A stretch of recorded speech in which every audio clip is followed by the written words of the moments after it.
Hi, this is Dr. Gregory Sadler. I'm a professor of philosophy and the president and founder of an educational consulting company called Reason.io, where we put philosophy into practice. I've studied and taught philosophy for over 20 years, and I find that many people run into difficulties reading classic philosophical texts. Sometimes it's the way things are said or how the text is structured. But the concepts themselves are not always that complicated, and that's where I come in. To help students and lifelong learners, I've been producing longer lecture videos and posting them to YouTube. Many viewers say they find them useful.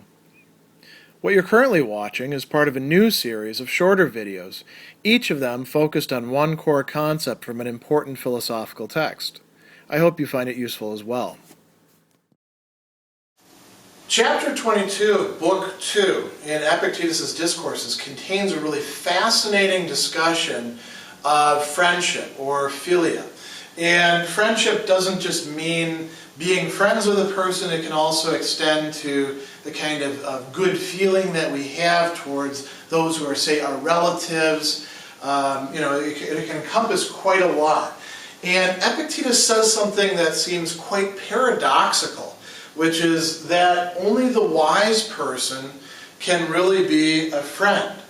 Now, he's got some reasons why he is saying this. I should point out, too, that it's the word that's used for wise there is phronimos, not the sophos, not the sage, but the person who has practical wisdom, which would include the sage, but who has phronesis, who can think things through. So perhaps it's not saying that you have to be an absolute Stoic sage, totally developed, but perhaps you have to have a certain, you have to cross a certain threshold of practical wisdom.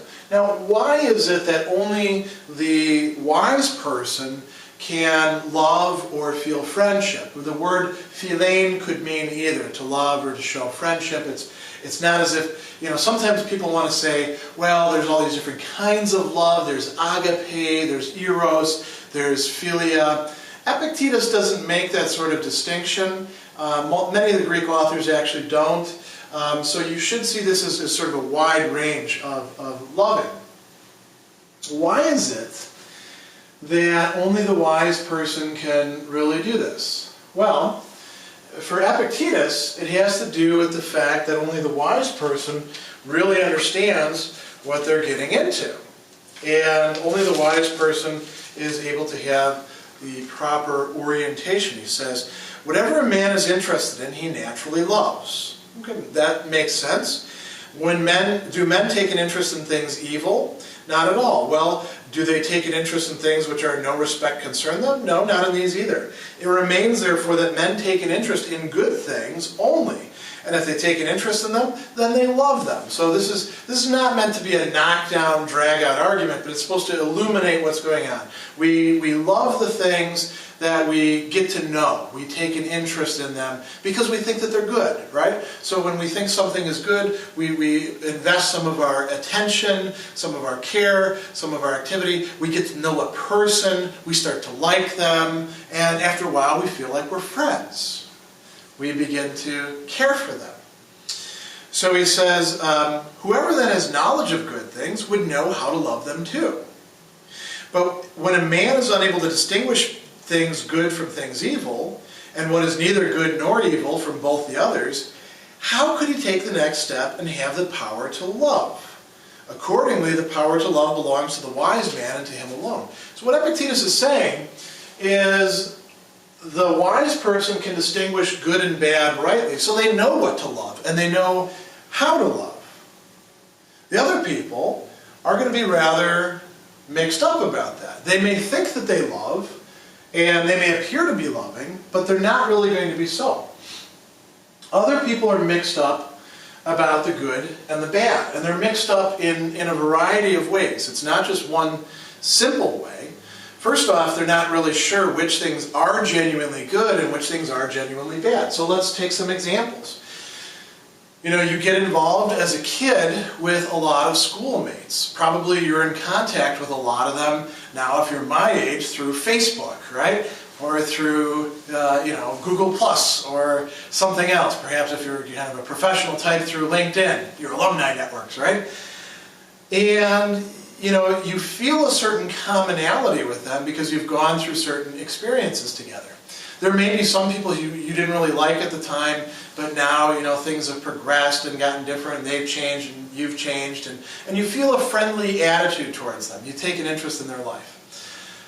Epictetus thinks that that's only going to go so far, because insofar as you're valuing something other than, say, their character, who they really are, you're not really friends with them. For example, if you like somebody, not because of their great capacities and skills that you think are really wonderful, but because they tend to open doors for you. They invite you to the right parties. They connect you up with people.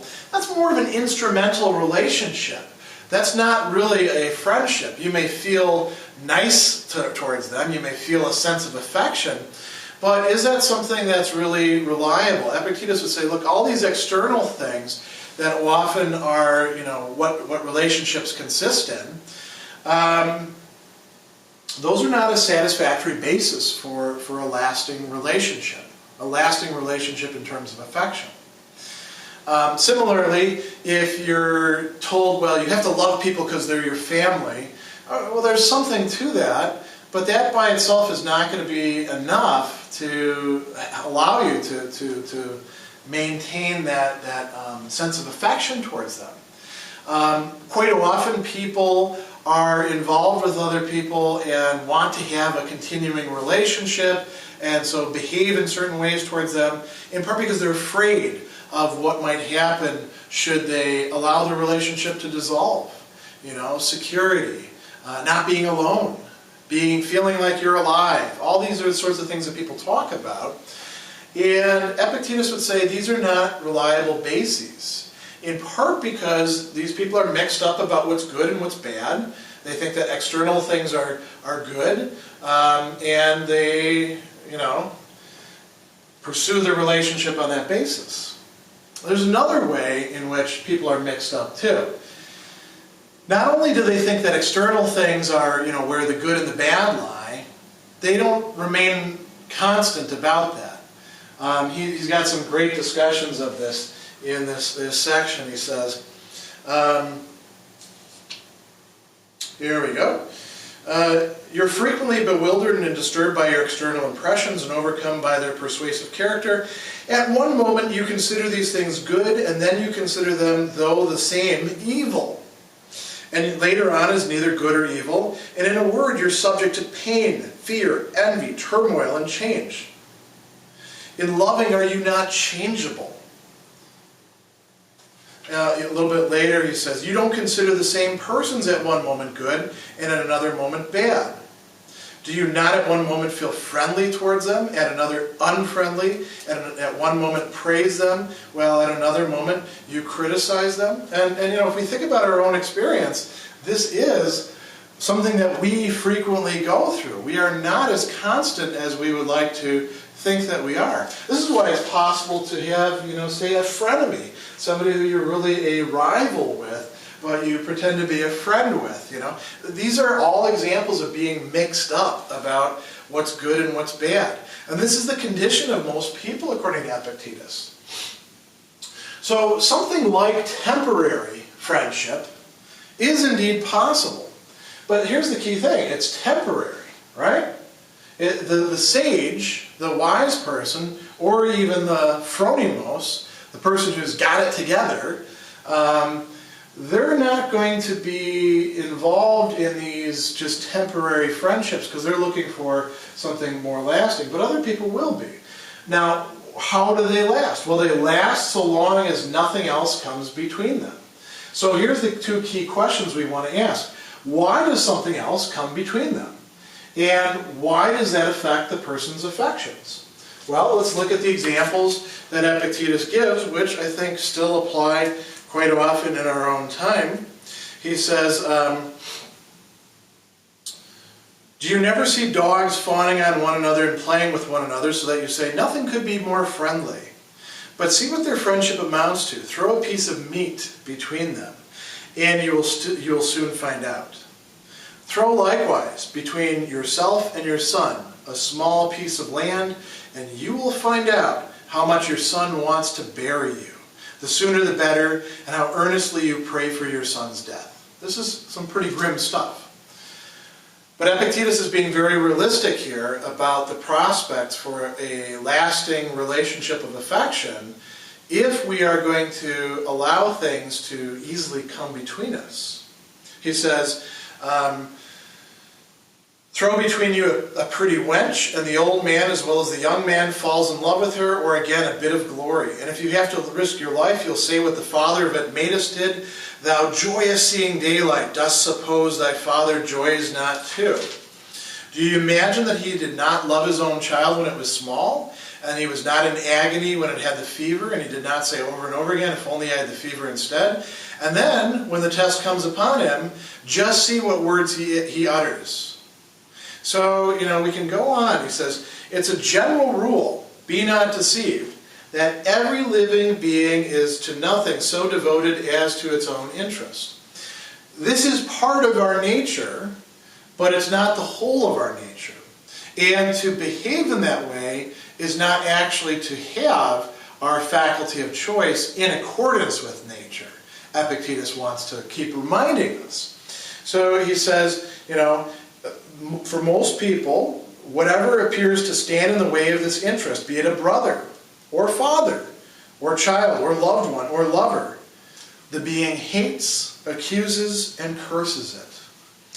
He has an example here even of the gods. He says, if a man, there we go, when we think that the gods stand in the way of our attainment of what we want, we revile even them, cast their statues to the ground, and burn their temples, as Alexander ordered the temples of Epictetus to be burned when his loved one died.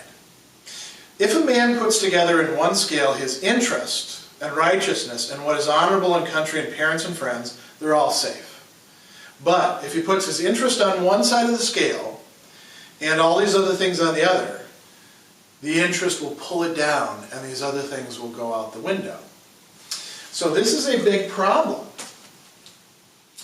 If we allow ourselves to be blinded, essentially, by our self-interest, which tends to be of this sort that's mixed up about good and bad, and thinks that, say, obtaining security at the expense of other people is a good, or that, getting some sort of embarrassment that we might feel and pushing it off on somebody else is a good thing for us, we are probably going to run into a lot of problems. And we're going to also set up situations where other people who otherwise could love us, who could be friends with us, are going to say, I hate that guy. He is terrible. So, what is the upshot of this? What is the other possibility? Epictetus gives us some interesting advice. He says, if we want to see whether people can really be friends, we want to look to their proeresis, to their faculty of choice.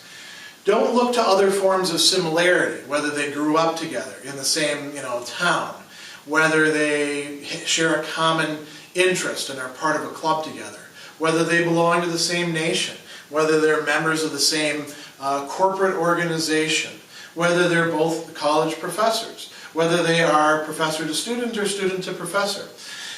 Epictetus thinks that people will sell each other out in favor of their own interest, for external goods, if they haven't gotten their faculty of choice lined up right. If they have, then they are actually the phronimos. If you have two people like that, they are going to like each other because they recognize the good in each other. Does this mean that the phronimos is unable to like or feel affection towards or be friends with anybody who is not a phronimos? Epictetus seems to be steering that way, but it doesn't necessarily have to go that way, because it's possible to recognize the goodness even in people who keep on screwing things up and say, well, they are still my child, they are still my father, they are still my friend. I would like things to be different than that. Epictetus probably would not say that you keep turning the other cheek, proverbially forever, though. He would probably counsel that people who are, as we say, toxic personalities, you need to get them out of your life. Don't try to be friends with them. The amount of constancy and intensity of affection is probably going to be a matter that is measured in part by how well together that person has their proairesis, their faculty of choice, their governing principle in their life. So, very interesting discussion here about what would really be required for genuine, lasting friendship, which the Stoics see as a good thing.